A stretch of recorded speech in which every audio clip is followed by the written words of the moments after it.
काय सगळं संपूर्ण ज्या पद्धतीचं चर्चा सुरू झालेली आहे, काय सत्य आहे? या चर्चेमध्ये कुठल्याही प्रकारचे तथ्य नाही.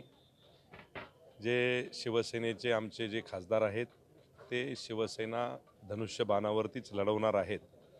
या चर्चेला कुठेही तुम्हाला सांगतो कुणीही काही बोलत असतं, त्या चर्चेला काही महत्त्व नसतं.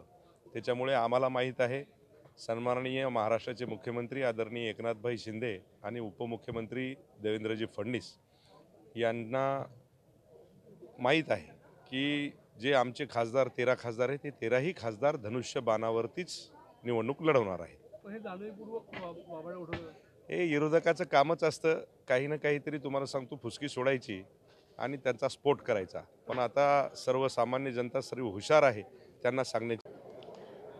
एकतर शिंदे गटाला किती तिकीटं मिळतील याबद्दलच ते साशंक आहे.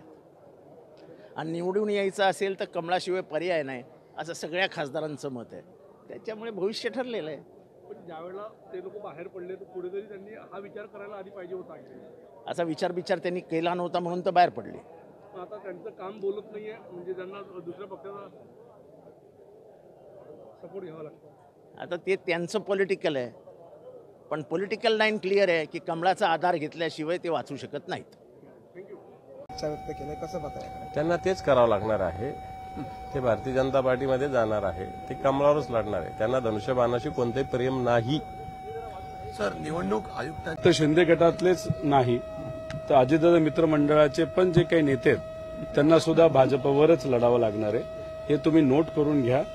ते सीट जास्त मागतील आणि एक लेवल असं येईल भाजप त्यांना म्हणेल एवढ्यावर लढा, नाही तर बाकीच्या गोष्टी आमच्याकडे आहेत, आम्ही तुम्हाला बघून घेऊ. त्यांना काहीही पर्याय राहणार नाही.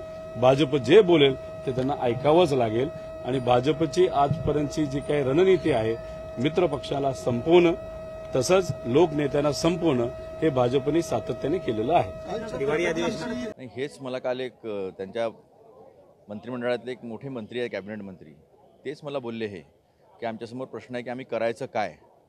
त्यामुळे धनुष्यबाणाला तिलांजली ही भाजपने दिली असं म्हणण्यापेक्षा जे शिंदे बाळासाहेबांचं नाव घेतात, जे शिंदे दिघेंचं नाव घेतात, तेच शिंदे या धनुष्यबाणाला तिलांजली देण्यास कारणीभूत ठरतात की काय, अशी शोकांतिका जी आहे ती शोकांतिका ह्या महाराष्ट्राला बघावी लागेल की काय, अशी परिस्थिती निर्माण झालेली आहे.